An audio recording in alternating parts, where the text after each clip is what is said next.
And now it's time for Windy City Sports Talk. And your host, Ryan Young.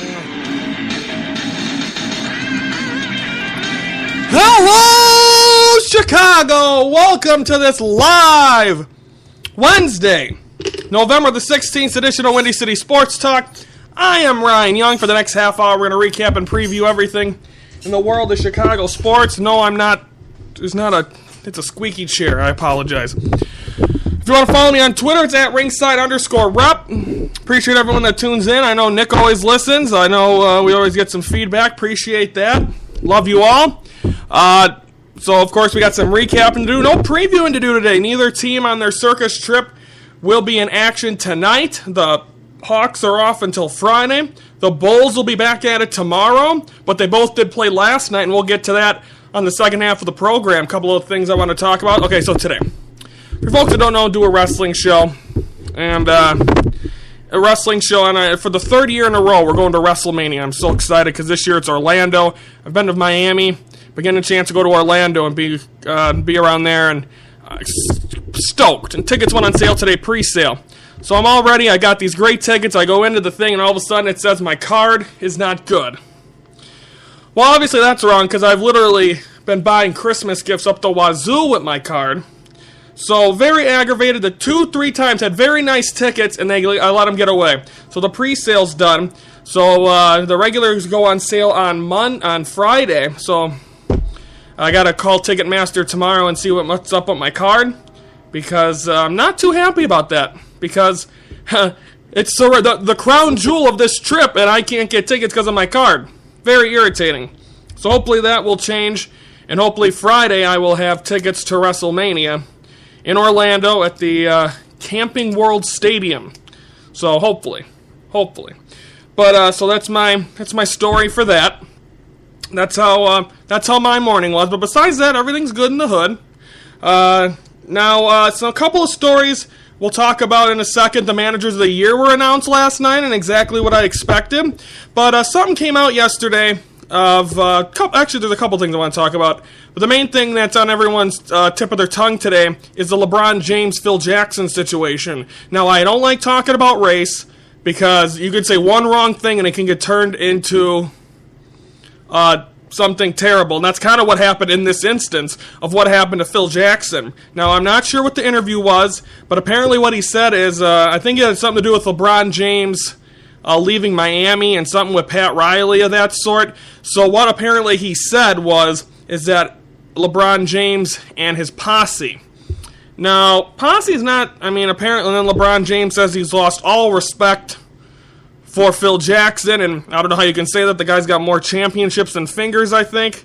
I think he's got 5 with the Lakers, and he had 6 with the Bulls, so yeah, he had to start putting him on his toes. And LeBron has the right to be upset. Considering, they are a group of workers. This isn't in like these cronies that just, because you get these famous people and they have the friends that are like, yeah, LeBron's my homie and that's my group, and because he pays for everything because he's a millionaire, that kind of thing. So that's the kind of stuff you think when the way he was responding to it. But Maverick, whatever his guy is, apparently this is a corporation. These are his employees. They work for him. They have a company. Yada yada. So I think that's.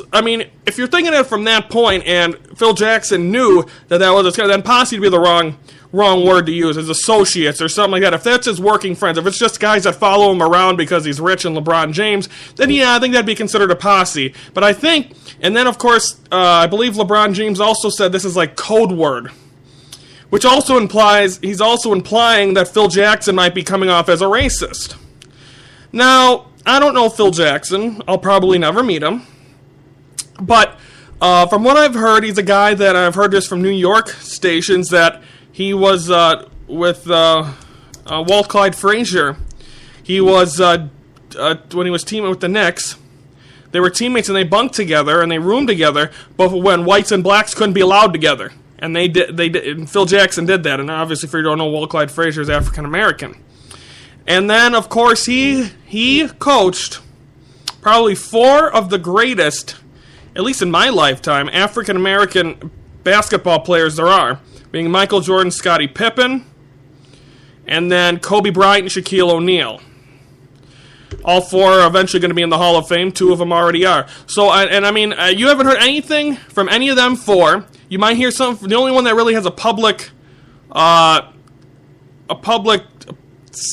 place to say it is Shaquille O'Neal, because of he does the NBA on TNT pregame and postgame. So I think tomorrow night, when they do their show, I'm sure it'll be interesting to see if he addresses this at all and has something to say, because no one has came to the front, but no one has said anything to defend Phil Jackson. Mainly everyone's come on and defend Carmelo Anthony, who's a member of the New York Knicks, which is the team that Phil Jackson runs, sided with LeBron. Now, I know you want to be on the side of LeBron because LeBron James is kind of the hung-ho of the NBA, but that's the guy that runs your team. And I think if Carmelo Anthony says something that still defends his friend but keeps Phil Jackson out from having a bad rap, then I think this thing doesn't get blown up and kind of gets put to bed. But now it's not, and that's why a little podcast in Wisconsin is talking about this, and every major market is talking about this, because this is now turned into a story. And I'm sure Phil Jackson is not... I'm sure he would take back what he said, but the way he said it. Because now in this country, any little thing you say on any kind of market, and this really doesn't happen to me, it could, but it really doesn't happen to me because I have this show, but it's not broadcasted throughout the world. And also a Ringside Report that I do. And also a Ringside Report, not 100 million people watch it. So, I could get away with saying some offensive things, and only a couple people, like a couple last week. One of my super fans, used to be my camera lady, Jen Davis, said something about her, and she got mad about it. Sometimes I do forget that, some people do actually watch and listen to my shows, and I do talk about them. But it don't happen a lot, and a lot of times it's just out of fun. But, and then another instance, in my first show, Ringside Report, we're just over 400 episodes now. And our first episode, one of my broadcast partners, Anthony Smoody, does Anthony's address. The only one to date, because he goes down there and says that the company I used to work for in Illinois was better than another wrestler's company.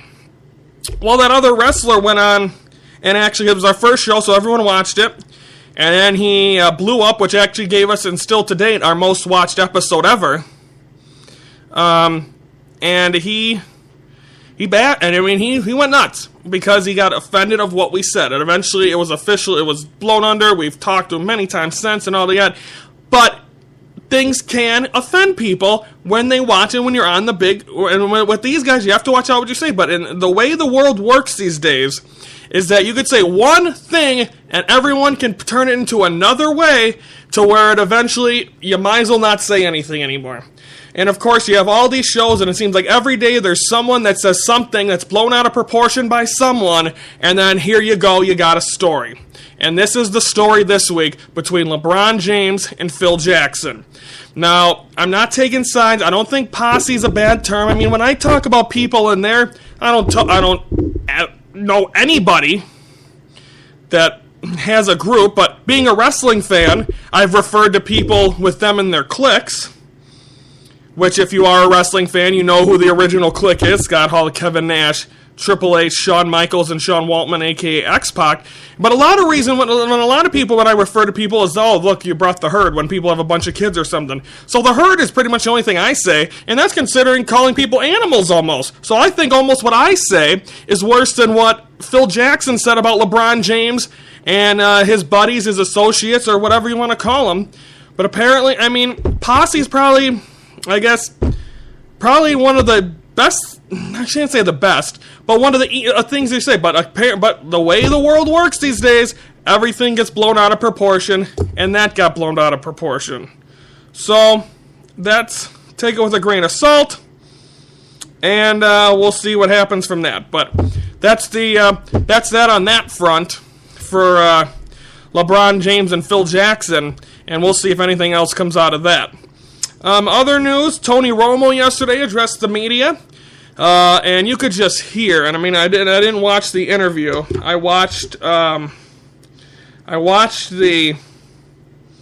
I heard the tidbits, and the tidbits, you could just hear the pain in his voice, knowing that he has to go up on a stage. Apparently it was not scripted, it was him talking from the heart, but pretty much going up there and giving and handing his job over to Dak Prescott. And Dak Prescott, and of course we're talking about the Dallas Cowboys, Dak Prescott has completely deserved that job. He has played exceptionally well. He has taken advantage of such a great opportunity. Tony Romo hurt. You have the rookie come in, and he's done an absolutely phenomenal job. And you cannot blame him for that. So he just gave him the hand he was dealt. He took that ball, and he absolutely ran with it. No pun intended. And that's why the Cowboys are 8-1, and I'm completely cheering for them. Because now that my team won a World Series, I want to see other teams not suffer. Let Cleveland suffer a little bit more. They got their NBA championship. I kind of don't like their fans. No one from Cleveland, I don't think, will listen to this, but maybe I'll be the next. That'll be the next line that gets blown out of proportion. But I hope, and like I said, there are going to be fun Thanksgiving games this year, which is a week from tomorrow. So, hey. Enjoy it, folks. And I think you could just hear the pain in his voice going up there and saying that Dak Prescott deserves this job. He deserves to be the guy, and that's exactly what he has. But to go up there, that's like, I mean, anyone. Like, say I had to go, I was in a job, and I lost my commentary job from SSW to someone else, and I had to go on there and say, you know what, I can't do this anymore, so I got this guy taking over for me. That'd be the hardest thing in the world to do. And he said in his thing, if you're not in pro sports, you probably don't 100% know what I'm going through right now, because when you are like, and I think, and a lot of people are saying it was just so monotone, and you could just feel the heartbreak, but he's not retiring. He's back to healthy. He will, odds are, be on another football team next year. Now, there's rumor, I mean, you could throw him around to the possible Jets. Why not bring him closer home to the Chicago Bears? Now, I know the Bears probably would like to draft young. I think that'd be a good start. You don't want to draft another guy that's over his career with a sketchy pass, not a sketchy pass, but at least and with injuries and all this other stuff. So you probably don't want to go that route if you're the Bears. So if he does go to the possible Jets, because they've had a nightmare with Ryan Fitzpatrick. So really, I think this team needs to it sucks for Tony Romo, but he's had numerous opportunities. But also, it takes one bad move by Dak Prescott, injury-wise, and all of a sudden Tony Romo will get that shot again. And I think the next time he plays, it will be the best performance of his career, because he knows he's got it, whether it's with the Cowboys or another team next season, because there's going to be a chip on his shoulder to prove that, hey, I still got it. I am the guy, and I think that is exactly what's going to happen with him. I think he's going to prove to himself that, hey, I can do this. And guess what? I think that's so. Mark that down. The next time you see Tony Romo in a game, I think it's going to be the best performance of his career, because he's got a chip on his shoulder, and he's either going to want to prove to either way, he's going to want to prove to Dallas whether he's on the Cowboys or not. But he's going to want to prove that he is still the guy and still has it. So there's my hot take for the day. And I think that's a good one. I think that's a safe bet that his next time that he's out here, he's going to have one heck of a game.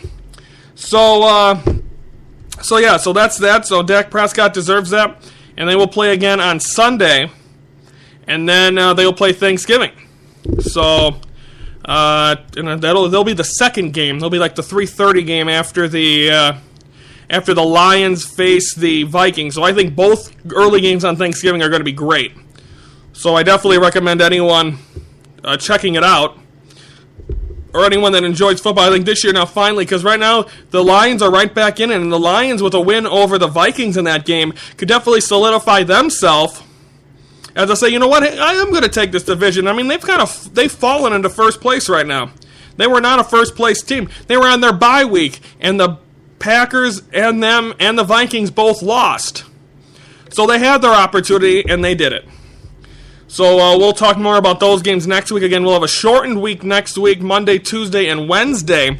We'll have Windy City Sports Talk. Not sure if we're going to have Beatty on next week. We might have him on like the first Saturday or first Monday of every month to really have a full baseball show. Because having one every other week kind of baseball kind of fading out right now. So as we get closer to the baseball season, so I think maybe we'll have him on like the first Monday of December, and then so on and so forth. So to get him back on, but so it's awards week in the end, and I'm trying to get Papa Sean the Big Galoot on a show or two before Thanksgiving, because he's off next week. So see if he can join me. Let's also, like I said, awards week for MLB this week. And, of course, congratulations to the Cy Young Awards on Monday. But Tuesday, the Manager of the Years. The Managers of the Year were announced. And I think I projected that. I said that they were going to win. And I said because it is based off the regular season. It's not based off the postseason.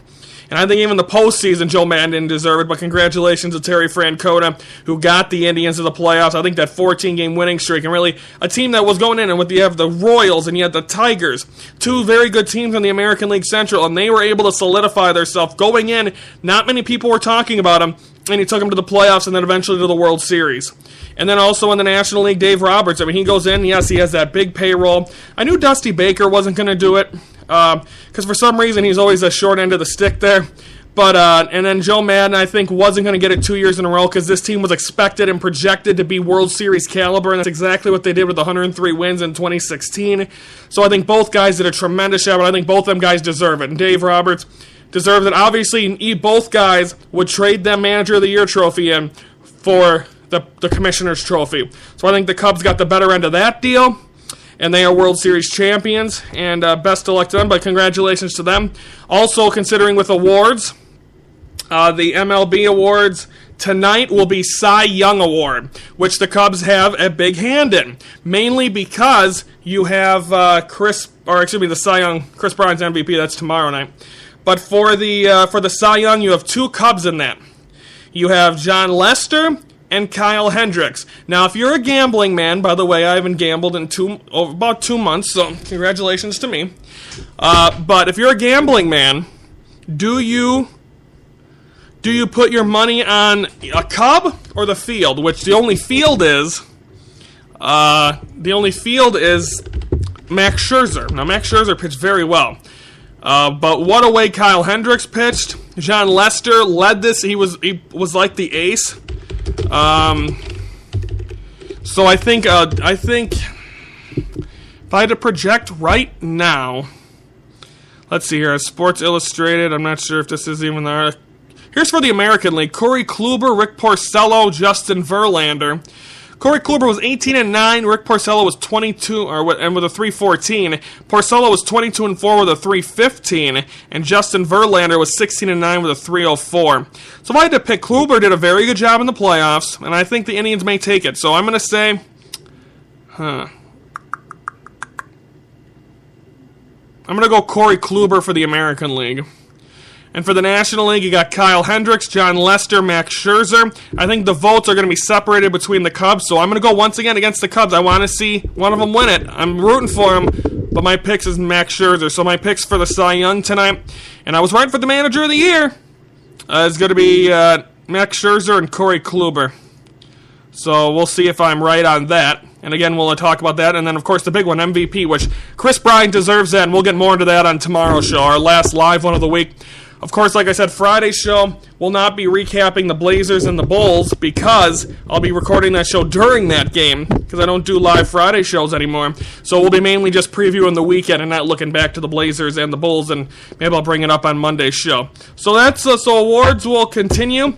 Already 20 minutes in, we got 10 minutes left. We got some recapping to do between these. At least there's stories that keep us entertained, right? Because the Blackhawks and the Bulls both started their road trips, their circus trips, and one was very good, one was very bad. And we're going to talk about those two next, but first, dun dun dun dun, we have the Windy City Sports Minute. This is your Windy City Sports Minute for Wednesday, November the 16th. Well, those circus road trips started for both the Blackhawks and the Bulls last night. First for the Blackhawks, they were in Winnipeg to do battle with the Jets. They get shut out in that game of a final of 4-0, and then Corey Crawford gets pulled out of the game and put in was Scott Darling. So he gets pulled the game, Hawks get shut out. On the other side, the Bulls were in Portland to do battle with the Blazers, and from beginning to end, the Bulls were able to dominate. They win 113-88. A great night from Jimmy Butler, Dwayne Wade. The Bulls will be back on the court tomorrow night in Utah, and the Hawks will be back on the ice Friday in Calgary. Also, congratulations to Terry Francona and Dave Roberts. They are the managers of the year. Tonight, the Cy Young Awards will be announced as Cubs Kyle Hendricks and John Lester are up for it. That is your Windy City Sports Minute. Now back to Windy City Sports Talk. Okay, we're back here on Windy City Sports Talk on this Wednesday. Tomorrow's show might also be recorded also. I might record that tonight. With no games tonight, I don't really have to wait for anything, so I think... And I hope you guys still... I see the listens are lower when it's not live, but I appreciate everyone that listens and tunes in, because, again, I give 100% of my time to this, and appreciate everyone that listens. We got about 9 minutes remaining here on Windy City Sports Talk. The circus trips, which how many times will I say? I've said it a lot, and it's recapping. Let's recap the Blackhawks and the Jets as the Hawks started their road trip, the circus trip. As they first period, Morrissey gets his first NHL goal. He's a defender for the Winnipeg Jets, makes it 1-0 Winnipeg. Nothing happens in the second period. Then we go to the third. Thorben, Lane, and Peyton. And I'm sorry, Nick, if you're listening, and I'm totally bashing those names. It is a 4-0 Blackhawks lose to the Jets. They get shut out. In the middle of that game, as you heard in the Windy City Sports Minute, they pulled Corey Crawford, and they put in Scott Darling after that. And, I mean, it's just a bad break for Corey Crawford, and the Jets played very well. I believe Dustin Byfuglien, the former Blackhawk, had an assist in this game. So just a tough break for the Hawks. As not a way, and usually I thought out of the two teams, one would have a good game, one would have a bad game, and that's what happened. I thought definitely I would have put my money on the Bulls having a bad game and the Hawks having a good game, but that wasn't the case. I didn't get much of a chance to watch this game against SmackDown at their 900th episode, and obviously have to devote a lot of my attention to wrestling also. So a tough break for the Hawks, and I mean it's a rough way to start. And Nick messaged me yesterday following following Windy City Sports Talk, and he said yes, 2009, the year before the Hawks won their first Stanley Cup, was when they lost to the Calgary Flames. Because I remember that was when I was first starting to get into hockey, that seemed like that was the rivalry between Jarome Iginla and the Calgary Flames, and of course them young Chicago Blackhawks. So thank you very much, Nick. So again, a rough game for the Hawks, and again they'll bounce back and they'll face those Calgary Flames Friday in Calgary. I want to say it's the Saddle Dome. I could be wrong. I always mix up. I know the Air Canada Center's in Toronto and the Bell Center's in Montreal, and now I know the Canadian Tire Center is in Ottawa. But besides that, Ryan's lost. I don't know all them Canada. I know one's the Scotiabank Saddle Dome. I want to say that's Vancouver. Maybe it is Calgary. That's just the Saddle Dome. Dun dun dun. So anyway, that's that. And for the Bulls last night, they bounced back. They've won 3. They won 2-3 in a row, and then they start the trip, and they played very well. I mean, from the beginning, it was like a 10-0 lead over Portland, and you had to get the key for this Hawks team or this Bulls team was to stop McCollum and to stop Damian Lillard. Well, what they did, they just came out of the box, did an extremely good job, and played very good basketball. It just seemed like they were making all their shots. Rajon Rondo was not in the game last night, so Cannon was playing. Isaiah Cannon was playing. And I think he did an absolutely great job. I think that's exactly what the Hawks needed. Or, I keep saying the Hawks. The Bulls needed. They need to come out and have a hot start. And, I mean, people messaging me and talking like, oh, look at the Bulls. They're doing great. But you're like, got to pump the brakes. But I watched through the third quarter, and this team was playing such great basketball. And it just seems like... And Portland's not a bad team. They're very good when you're led by Damian Lillard. And I think it's just an and it was just a tough... And, I mean, you're just... thinking, okay, when is the other shoe going to drop? When's this team going to start struggling in this game? And they never did. They played very, very well. And I think the Bulls got to be very happy with how they start this road trip, because that's a game you want to win. I mean, it's like 6 games. You got to come out there and play the best you can 90% of the time. And, I mean, sometimes you see this team... at times look looked terrible. Like, I believe it was a game against the Pacers. It was too ugly to even watch that game. And then you saw them last night against Portland, and they played extremely well. And now, of course, then you got Utah, and then you're playing a back-to-back in Los Angeles against the Clippers and the Lakers over the weekend. So you have opportunities to really play well and to win these games. And this team has a once against a chance. I mean, I'm not saying they're going to beat the Cavs, but at least continue to have outings and performances like they did last night. And continue to do this, and I think this team should be fine. And this team, I think, is built to at least make the playoffs. And I think they could have a fun Eastern Conference final if they can make it that far. But I think they could have. I think they can play better than Toronto. I think that will be some fun matchups this year to see the Raptors and the Hawks, or the Raptors and the Bulls, or the Bulls and the Hawks, the Atlanta Hawks, not the Chicago Blackhawks. So I think this. So it should be interesting to see how the rest of this road trip goes, but I think that's a great start. Hopefully that's the sign of what things are going to happen for this team, and maybe this team can really start to continue to pull that together. Because, I mean, Dwayne Wade, I mean, Jimmy Butler continues to do it, and everyone says, and I agree with it, this is Jimmy Butler's basketball team, and I don't think there's anyone really to stop him from that. He just does a tremendous job. So if they just continue to play their style of basketball, have Dwayne Wade be the leader, but also when you have Dwayne Wade, or Jimmy Butler's team, and have Dwayne Wade and Rajon Rondo be the guys to help him right there, and the way that Robin Lopez does down low, under the basket, that guy's like a vacuum. And I call it the Cubs infield a vacuum, but Robin Lopez, I've never really got a chance to watch him, and he's always been overshadowed by his brother Brook Lopez, who I don't even know if he's with the Brooklyn Nets anymore. But it's just a tremendous job, and kudos to him and the way he's been able to play. He's great down low, and the way he's been under the basket to be able to get rebounds, just a tremendous job, and hopefully he continues to do that, and he continues to play that style of basketball. And if this team plays a full game, if you can just gather up what you saw from that Bulls team last night and put it in a bottle and save it, you would love to see that every night. And if you can, that team that you saw, and that was without Rajon Rondo. So if you get him in there and this team really starts to together play well, it's going to be a very dangerous basketball team. And I think a team that can be in the top 5 in the Eastern Conference, because the Eastern Conference is winnable. So there's a chance. And I think, and everyone knows this team is, I mean, like I said, it could be the Cavaliers are always, what are they, 8-1, 9-1 or whatever. Well, you're not going to beat them record-wise, but it'd be a fun series, and I believe the two teams will meet up in December early. So that'll be our first real test to see how the Bulls are doing, and that gives enough time for this team to play together. And I'm not sure if Doug McDermott's also hurt he had a concussion protocol. So it'll be interesting to see how this goes, and what's going to happen next. But I think a great start to this road trip for the Bulls. They'll be in Utah tomorrow night on TNT, also on Comcast Sportsnet.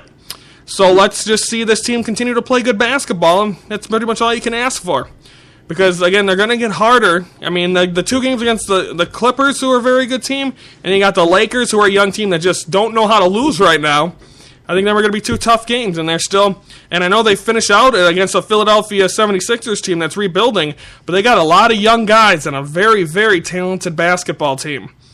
So it will be interesting to see how this team continues to go, but you couldn't ask for a better start for the Bulls. You want to see much better things coming from the Calgary Flames, from the Hawks, who will be playing Calgary on Friday, and let's hope to see this team bounce back after a tough loss.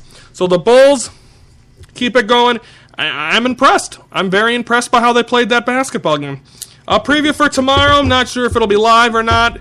We'll recap the Cy Young Awards that'll be announced tonight. Best of luck to Kyle Hendricks and John Lester. And then we'll also preview Bulls and the Jazz.